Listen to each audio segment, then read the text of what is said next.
Q3 2025 में Indian smartphone market ने 4% का जंप मारा है और EMI ले लेके 48 मिलियन फोन्स बिके भी हैं। लेकिन ये ग्रोथ सिर्फ कुछ ही टाइम की है, क्योंकि अब जो होने वाला है वो मिडिल क्लास को बिल्कुल पसंद नहीं आएगा। फिर एप्पल वॉच के चक्कर में एप्पल को 634 मिलियन का चालान कट गया है। गूगल ओवरनाइट बैटरी ड्रेन को फाइनली फिक्स करने वाला है और सारे इंटरनेट से गाली खाने के बाद गूगल अब फाइनली कह रहा है कि आप अपनी मर्जी से APK इंस्टॉल कर सकते हो। तो हमारे पास टोटल 4 कहानियां हैं। Welcome to the 28th episode of no name series.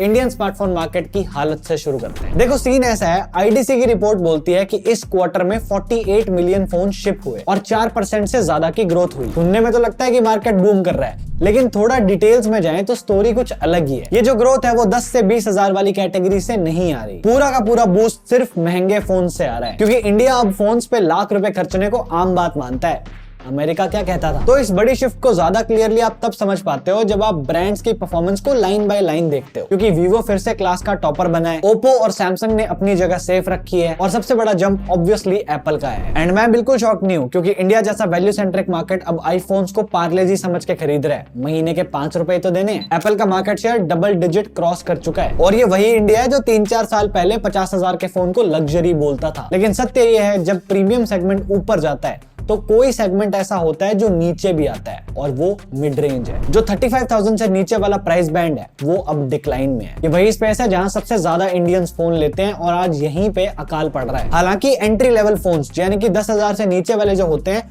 उनमें भी थोड़ा ग्रोथ तो दिखा है, बट ये सेगमेंट ना लिमिटेड होता है, क्योंकि लोग यहाँ से अपग्रेड करते ही हैं और प्रीमियम में भी बूम है। लेकिन बीच का जो ये मिड रेंज वाला ब्रिज है ये अब टूट रहा है और ये ट्रांसफॉर्मेशन सिर्फ कंज्यूमर बिहेवियर से नहीं आया। Q3 की ग्रोथ बहुत ज्यादा डिस्काउंट्स, 5 रुपए की EMI और दिवाली डील्स से ड्रिवन है। ब्रांड्स के पास जितना फालतू स्टॉक पड़ा था इन्होंने सारा मार्केट में पुश कर दिया। मतलब जो बूम दिख रहा है वो सस्टेनेबल नहीं है और ये सारी ही चीजें एक दूसरे से कनेक्टेड है। एंड इसका आउटकम ये है कि पहले हम 12 से 15 हजार में बेस्ट वैल्यू फोन ढूंढते थे, लेकिन आज इस प्राइस रेंज पे छैया वाले फोन बिक रहे हैं। या तो इनमें बहुत कॉम्प्रोमाइजेस है या पुरानी इन्वेंट्री खाली हो रही है। ब्रांड्स को इस कैटेगरी में कोई खास फ्यूचर दिख भी नहीं रहा, क्योंकि उनके मार्जिन्स इस कैटेगरी में बहुत लो हैं। इसलिए अब ये सारा जोर टॉप एंड में डाल रहे हैं, जहां लोग EMI देख के फोन खरीद लेते हैं। और इस सब का एंड रिजल्ट ये है कि मार्केट तो ग्रो होता दिख रहा है, लेकिन कंज्यूमर चॉइस अब कम हो रही है, क्योंकि मिडिल क्लास के ऑप्शंस घट रहे हैं। कुछ लोग आज भी ये सोच रहे हैं कि 15,000 में किलर फोन मिलेगा, लेकिन आजकल ये चीज रेयरली ही होती है। आगे जाके इंडिया एक ऐसा मार्केट भी बन सकता है जहां या तो लोग प्रीमियम फोन्स लेंगे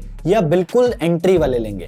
बीच का मार्केट सिर्फ शेल्फ में रखा धूल खाएगा। बट इस सब से एप्पल का बहुत फायदा है, क्योंकि इनकी जेब फुल भर रही है, लेकिन एक तरफ से भरेगी तो दूसरी तरफ से खाली भी होगी, क्योंकि हमारी सेकंड स्टोरी एक काफी बड़े चालान से शुरू होती है, जो कि है $634 मिलियन।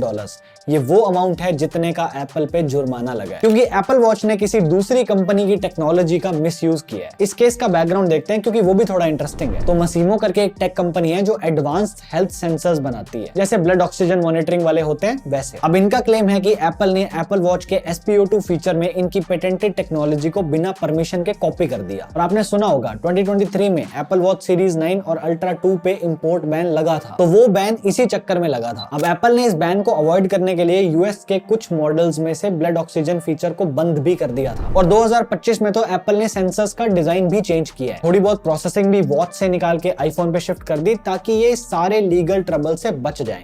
बट ऐसा हुआ नहीं। कोर्ट में एप्पल का कहना था कि मसीमो जिन पेटेंट्स की बात कर रहा है वो या तो इनवैलिडेटेड थे या एक्सपायर हो चुके थे। ज्यूरी ने यह सुन के कहा कि तुम्हारे बाप का कोर्ट नहीं है, मतलब ऑब्वियसली ऐसा नहीं कहा, बट एप्पल की इस आर्ग्यूमेंट को सीधा रिजेक्ट मार दिया और कंक्लूजन ये दिया कि मसीमो ठीक कह रहा है और एप्पल को अब इन्हें $634 मिलियन देने पड़ेंगे। अब ऑब्वियसली बात है, कोई भी इतने पैसे फालतू में नहीं देना चाहता, इसलिए एप्पल इस वर्डिक्ट को अपील करेगा। लेकिन US का इंटरनेशनल ट्रेड कमीशन ये भी चेक कर रहा है कि एप्पल का 2025-26 का रीडिजाइन क्या सही में मसीमो के पेटेंट इश्यूज सॉल्व करता है या नहीं। यानी कि केस अभी भी ओपन है, एप्पल पैसे से बात सॉल्व नहीं करना चाहता। बट पैसे से रिलेटेड एप्पल एक और मैटर में फंसा हुआ है इन अ गुड वे। एक्चुअली ये कह रहे हैं कि हमारे पास ज्यादा पैसे आ रहे हैं तो अब हम इन पैसों से गरीबों की मदद करेंगे।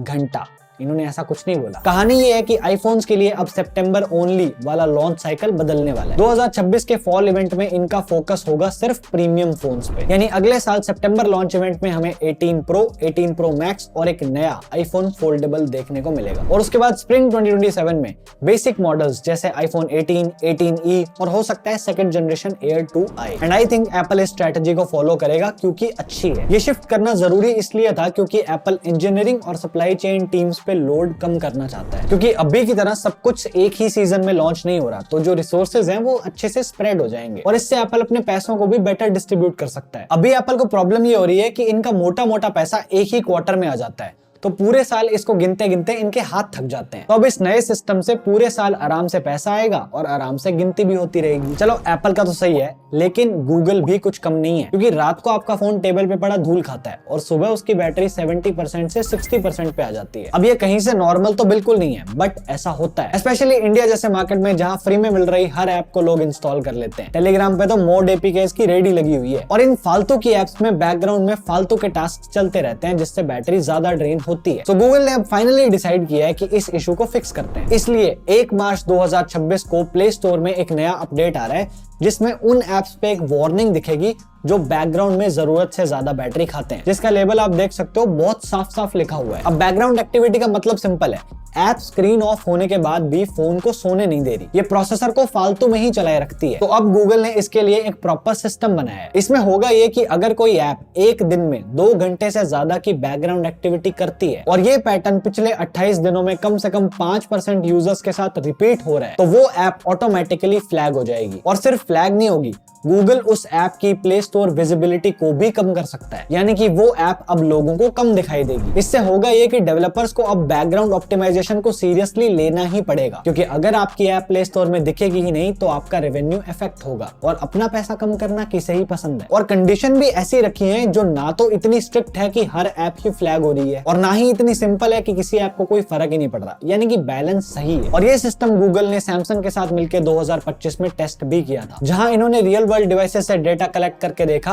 कि कौन सी ऐप रात भर एक्टिव रह के ज्यादा बैटरी ड्रेन कर रही है। स्मार्ट वॉचेस पे तो गूगल ऑलरेडी ऐसी ऐप्स को फ्लैग करता है और इंडिया के यूजर्स के लिए तो ये अपडेट काफी रेलेवेंट है। यहाँ मिड रेंज फोन्स और हैवी ऐप यूसेज दोनों बड़े कॉमन है। तो फाइनली अब यूजर्स को ऐप को इंस्टॉल करने से पहले पता चलेगा कि ऐप बैटरी हैवी है या नहीं। अगली स्टोरी भी गूगल के एक इंपॉर्टेंट यू टर्न पे है, क्योंकि पिछले कुछ महीनों में गूगल एंड्रॉइड पे साइड लोडिंग को बंद करने का प्लान कर रहा था। मतलब प्ले स्टोर के बाहर से एप्स इंस्टॉल करना ऑलमोस्ट इम्पॉसिबल हो जाता, और ये करना जरूरी इसलिए हो गया था क्योंकि 2025-26 में एंड्रॉइड मैलवेयर का एक बड़ा स्पाइक दिखा है। और ये तो आना ही था जब हर कोई टेलीग्राम के 4 ऐसे बॉट्स जो आपकी जिंदगी बदल देंगे वाली वीडियोस बनाएंगे। तो गूगल ने सोचा इस प्रॉब्लम को जड़ से ही काट देते हैं, लेकिन ये डिसीजन कम्युनिटी को बिल्कुल पसंद नहीं आया। XDA, रेडिट, ट्विटर सब जगह आतंक मच गया था और धमकी ये थी कि देखो गूगल, तुम्हारी सिक्योरिटी वाली बात ठीक है, लेकिन हमारा फ्रीडम हमसे मत छीनो, क्योंकि अगर तुमने साइड लोडिंग बंद कर दी तो एंड्रॉइड और iOS का एक बहुत बड़ा डिफरेंस खत्म हो जाएगा। और फाइनली इतने आतंक के बाद गूगल ने अपने डिसीजन को रिवर्स कर दिया। अब कंपनी एक नया सिस्टम ला रही है जिसका नाम है एडवांस्ड फ्लो। इसमें साइड लोडिंग अलाउड रहेगी, लेकिन इंस्टॉल करने के टाइम पे एक अपडेटेड सिक्योरिटी स्कैनर चलेगा जो एपीके को अलग करके उसमें मैलवेयर या बुरी चीजों को डिटेक्ट करेगा। बेसिकली ये देखा जाएगा कि एपीके कितना रिस्की है। इसके बाद यूजर को सिंपल लैंग्वेज में एग्जैक्ट रिस्क एक्सप्लेन किया जाएगा। फेक और डेंजरस एपीकेस ऑटोमेटिकली ब्लॉक करे जाएंगे और सबसे इंपॉर्टेंट, अगर यूजर एक्सपीरियंस्ड है तो मैनुअल ओवरराइड का ऑप्शन भी होगा, यानी कि इन सारी वार्निंग्स के बाद भी अगर अभी भी आप ऐप इंस्टॉल करना चाहो तो वो आपकी मर्जी है। तो गूगल ने एक बैलेंस्ड अप्रोच ले लिया जिसमें एंड्रॉइड ओपन भी रहेगा और सिक्योर भी। और इंडिया के लिए ये अपडेट कुछ खास करेगा नहीं, क्योंकि हमारी हरकतें सबको पता है, जितनी मर्जी रिस्क वार्निंग आए लोग आराम से सबको इग्नोर करके इंस्टॉल करेंगे। हमारे यहाँ साइड लोडिंग कोई एक पावर यूजर का फीचर थोड़ी ना है, ये सबके लिए एक डेली यूज बिहेवियर बना हुआ है। और एक चीज ये भी है कि गूगल का एक्चुअल गोल साइड लोडिंग को बैन करना नहीं था, गोल था साइड लोडेड एप्स का कंट्रोल हासिल करना, और वो इन्होंने कर लिया। लेकिन आपका अपनी फोन की चार्जिंग पे कितना कंट्रोल है? क्या आप भी अपने फोन को रात को चार्ज लगाने से डरते हो? तो ये रही पूरी वीडियो, फास्ट चार्जिंग की 2025 की पूरी स्टोरी है इसमें। बाकी मेरा आज का हो गया। This is it from my side. Thank you so much for watching. I am Devanshu and I am on leave till the next one.